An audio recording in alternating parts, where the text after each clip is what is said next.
പ്രിയപ്പെട്ടവരെ എല്ലാവർക്കും നമസ്കാരം. ഇന്ന് ഞാൻ വിചാരിക്കുകയാണ്, ഇപ്പോഴത്തെ ന്യൂജനിലെ കുട്ടികളൊക്കെ എന്തുകൊണ്ടാണ് വിവാഹം കഴിക്കാൻ ഇഷ്ടപ്പെടാത്തതെന്ന് ആലോചിക്കുകയായിരുന്നു ട്ടോ. എൻ്റെ ഒരു സുഹൃത്തിൻ്റെ മകള് 40 വയസ്സായിട്ടും അവൾക്ക് കല്യാണം വേണ്ടാന്നാ പറയുന്നത്. അവൾ കല്യാണത്തിന് താല്പര്യമില്ല, നല്ല ജോലിയുണ്ട്, നല്ല നല്ല അവൾക്ക് നല്ല ജീവിക്കാനുള്ള നല്ല സെറ്റപ്പിലാണ് അവൾ ജീവിക്കുന്നത്. അപ്പോൾ എന്തിനാണ് വിവാഹം എന്നാണ് അവർ ചോദിക്കുന്നത്. കാരണം പെൺകുട്ടികള് കൂടുതൽ പഠിക്കണം അല്ലെ, അവർക്ക് കൂടുതൽ പഠിക്കണം, അവരെ കരിയറിനാണ് അവർ കൂടുതൽ പ്രാധാന്യം കൊടുക്കുന്നത്. അപ്പൊ അച്ഛനും അമ്മയൊക്കെ വിഷമിക്കുകയാണ്. കാരണം എൻ്റെ 35 വയസ്സായി, എൻ്റെ മോളെ ഇനി ആരാണ് കല്യാണം കഴിക്കുക എന്നുള്ളൊരു പേടി. പെൺകുട്ടി നിന്നു പോവുമോന്നാണ് അച്ഛനും അമ്മയ്ക്കും പേടി. പക്ഷെ കുട്ടിക്ക് പഠിക്കണം, കരിയർ ഉണ്ടാക്കണം, സാമ്പത്തികമായ സ്വാതന്ത്ര്യം ലഭിക്കുമ്പോൾ അവർക്ക് വിവാഹത്തിനെ പറ്റി അവർ ഓർക്കുന്നേ ഇല്ല. കാരണം അവർക്ക് പഠിക്കണം എന്നുള്ളതാണ്. അപ്പൊ പിന്നെ വേറൊരു കാര്യമുള്ളത്, ശരിയായ പങ്കാളിയെ എങ്ങനെ കണ്ടുപിടിക്കും എന്നുള്ളൊരു ഒരു ഡില്ലമ്മയിലാണ് അവരുള്ളത് അല്ലേ. ശരിയായ പിന്നെ എൻ്റെ പിന്നെ സുഹൃത്ത് പിന്നെ ഒരാള് മരിക്കാൻ കിടക്കുമ്പോൾ ഒരു സുഹൃത്ത് കാണാൻ ചെല്ലും. ഒരു കഥയാണ്.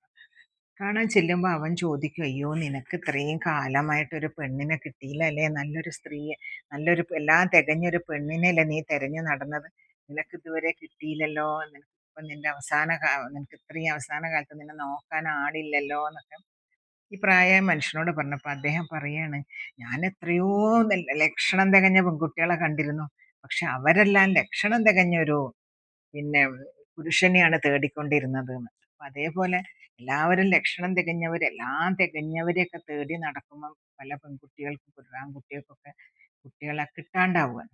അപ്പൊ പെൺകുട്ടികൾക്കൊക്കെ എന്താണ്, ഉയർന്ന പ്രതീക്ഷയാണ് അല്ലെ. ഇന്നത്തെ കാലത്ത് ഉയർന്ന ഉന്നതമായ പ്രതീക്ഷകളാണ്. അപ്പൊ തനിക്ക് റെസ്പെക്റ്റ് കിട്ടണം, തനിക്ക് സ്വാതന്ത്ര്യം വേണം, പിന്നെ അതേപോലെ അടിമയാവാൻ എന്നെ കിട്ടില്ല തുടങ്ങിയിട്ടുള്ള പ്രതീക്ഷകളാണ് അവർക്കുള്ളത്. അപ്പൊ വിവാഹത്തിലൂടെ എന്താണ് നേടേണ്ടതെന്ന് കൂടെ അറിയാത്ത ആൾക്കുട്ടികളുണ്ട്.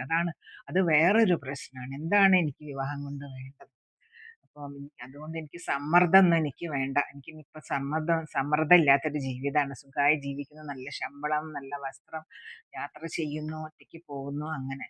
അപ്പൊ ഈ പഴയ കാഴ്ചപ്പാടൊക്കെ മാറിയിട്ടോ, കുട്ടികളെ കാഴ്ചപ്പാട് മാറി. മുൻപ് ജീവിതത്തിനൊരു സുരക്ഷ ഉണ്ടാവാനായിരുന്നു അല്ലേ വിവാഹം. കാരണം ഒരു ആണിന് പിടിച്ചു കൊടുത്തു കഴിഞ്ഞാൽ പുരുഷന്മാര് അവസാനം വരെ കുട്ടികളെ സംരക്ഷിച്ചോളും എന്നുള്ള ഒരു പ്രതീക്ഷ. അപ്പൊ അങ്ങനെ സുരക്ഷ കിട്ടിയോ എന്നുള്ളത് വേറെ കാര്യമാണ്. അപ്പൊ ഇന്ന് കുട്ടികൾ ആഗ്രഹിക്കുന്ന എന്താ പറയുക, മീനിങ് ഫുൾ ആയിട്ടുള്ള ഒരു പാർട്ട്ണർഷിപ്പാണ് ഇന്ന് കുട്ടികൾക്ക് ആവശ്യം. ഇന്ന് പിന്നെ അവർക്ക് സിംഗിൾ ആവാനൊന്നും ഭയമില്ല. കാരണം ഞാൻ ഒറ്റയ്ക്കാണ് എന്നുള്ള ഒരു പേടിയില്ല. കാരണം എന്താണ്, മോശം അനുഭവങ്ങളാണ് അവള് കാണുന്നത് അല്ലേ. പല പല കുടുംബത്തിലായാലും ചുറ്റുപാടായാലും അയൽവാസീൻ്റെ ആയാലും തകർന്ന ബന്ധങ്ങൾ, പിന്നെ അതേപോലെ ഡൊമസ്റ്റിക് വയലൻസ്, പിന്നെ ഇമോഷണൽ സ്ട്രെസ്സ്, ഇതൊക്കെ കണ്ടിട്ടാണ്, സുഹൃത്തുക്കളുടെയും ബന്ധുക്കളുടെയും ഒക്കെ ഈ അവസ്ഥ കണ്ടിട്ടാണ് കുട്ടികൾ ജീവിക്കുന്നത്. അപ്പൊ അവര് കോഷ്യസ് ആവും, അതിന് കുറ്റം പറയാൻ പറ്റുമോ. പിന്നെ നഗരജീവിതം, ഗ്ലോബലൈസേഷൻ, പിന്നെ സ്ത്രീയുടെ അവകാശം, ഇതെല്ലാം ചേർന്ന തീരുമാനങ്ങളാണ്. അവൾക്ക് തീരുമാനം എടുക്കാനുള്ള സ്വാതന്ത്ര്യം പെൺകുട്ടിക്കും ആൺകുട്ടിക്കും കിട്ടുന്നുണ്ട്. അപ്പൊ ഇന്ന് വിവാഹം ചെയ്യേണ്ട കാര്യമല്ല, അത് തെരഞ്ഞെടുക്കേണ്ട കാര്യമായിട്ട് മാറി ല്ലേ. അപ്പൊ അതിന് നമുക്ക് കുറ്റം പറയാൻ പറ്റുമോ സുഹൃത്തുക്കളെ? അപ്പൊ എല്ലാവർക്കും ഈ ഒരു ചോദ്യം നിങ്ങളോട് ചോദിച്ചുകൊണ്ട് എൻ്റെ വാക്കുകൾ അവസാനിപ്പിക്കുകയാണ്. എല്ലാവർക്കും നന്ദി, നമസ്കാരം. ഇനി അടുത്ത പോസ്റ്റിൽ കാണാം ട്ടോ.